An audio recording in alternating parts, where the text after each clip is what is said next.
खबर आजमगढ़ जिले से है, जहां एनसीईआरटी की पुस्तकों से स्कूल में पढ़ाए जाने को लेकर अभिभावक महासंघ के महासचिव गोविंद दुबे की अगुवाई में एक बार फिर अभिभावक लामबंद दिखे। अभिभावक महासंघ का एक प्रतिनिधि मंडल कलेक्ट्रेट पहुंचकर जिला प्रशासन से मिला और जिलाधिकारी अध्यक्ष स्व वित्त पोषित स्वतंत्र विद्यालय शुल्क नियामक समिति को संबोधित ज्ञापन सौंपकर मुनाफाखोरों पर लगाम लगाने की मांग किया। प्रदेश अध्यक्ष युधिष्ठिर दुबे ने बताया कि विगत कई वर्षों में निजी विद्यालय प्रबंधक एवं निजी प्रशासकों के साठगांठ से मुनाफाखोरी का पूरे प्रदेश में एक तंत्र विकसित हो गया है। जनपद आजमगढ़ के अभिभावक भी इस मुनाफाखोर गठबंधन से काफी पीड़ित है। एनसीईआरटी की पुस्तकें सस्ती और शासक के मानकों के अनुरूप हैं, वहीं निजी प्रशासकों की पुस्तकों का बाजार मूल्य काफी ज्यादा है। ऐसे में अभिभावकों के सामने आर्थिक संकट उत्पन्न हो रहा है। समाज सेवी व महासचिव गोविंद दुबे ने कहा कि अपने चहेते निजी प्रशासकों पुस्तकों को अपने स्कूलों में लागू कराकर प्रशासकों से साठगांठ कर अभिभावकों का आर्थिक शोषण किया जा रहा है। ऐसे मुनाफाखोर तंत्र का अभिभावक महासंघ पूरा जोर विरोध करता है और अभिभावक हित में एनसीईआरटी की पुस्तकें लागू कराने की मांग करता है। समाज सेवी विवेक पांडे व विनीत सिंह श्रीसू ने बताया कि अभिभावकों द्वारा बताया जा रहा है कि निजी प्रशासकों की पुस्तकें एनसीईआरटी की पुस्तकों की अपेक्षा 4 से 5 गुना अधिक मांगी है, जिसके कारण अभिभावक का शोषण हो रहा है। जिला प्रशासन हस्तक्षेप करके एनसीईआरटी की पुस्तकों से बच्चों को शिक्षा देने का निर्देश जारी किया जाना अनिवार्य है। हर वर्ष की भांति इस बार अभिभावक महासंघ के लड़ाई पूरे प्रदेश के बच्चों के हित के लिए और अभिभावकों के हित के लिए लड़ाई लड़ता है। पुनः कई बार अभिभावकों की शिकायतें इस सत्र में भी आना शुरू हो गई कि किताबों से लेके ड्रेस से लेके ये लूट का बाजार फिर से गर्म हो गया, क्योंकि फिर से नया सत्र शुरू होने वाला है।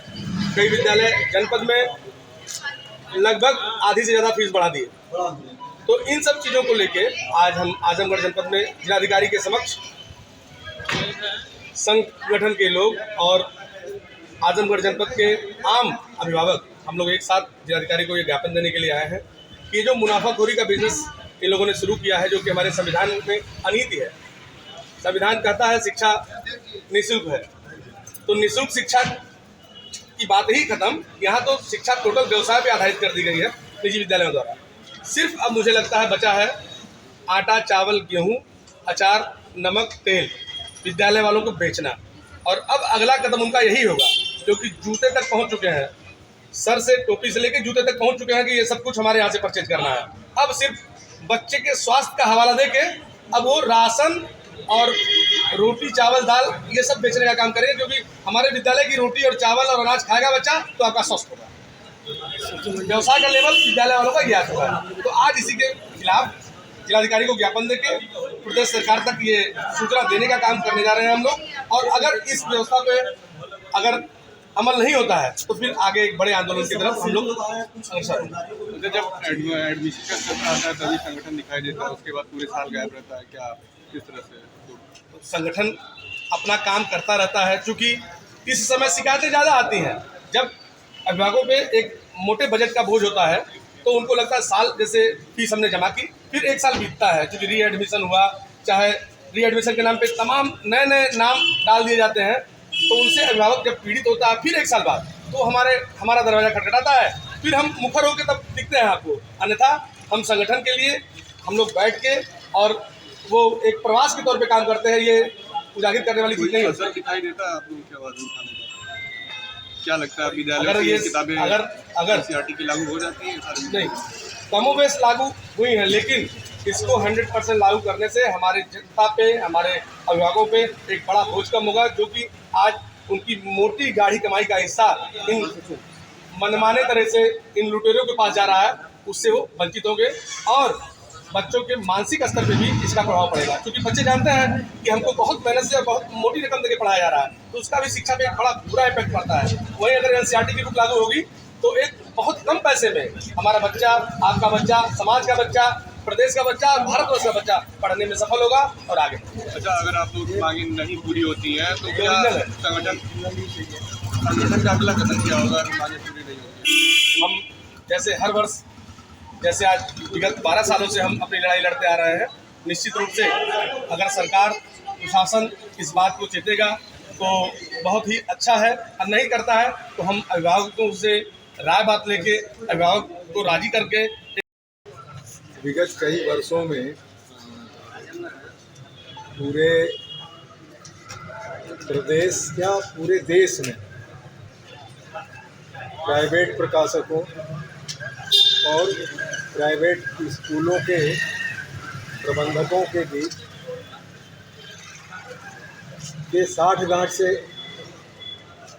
एक मुनाफाखोरी का तंत्र विकसित हो गया है और अपना जनपद भी उससे अछूता नहीं है। बार बार हाई कोर्ट के आदेश, बार बार सुप्रीम कोर्ट के हस्तक्षेप, बार बार सरकारों के आदेश के बाद भी ये NCERT की किताबों से पढ़ाना नहीं चाहते। NCERT की किताबें निजी प्रकाशकों की किताबों से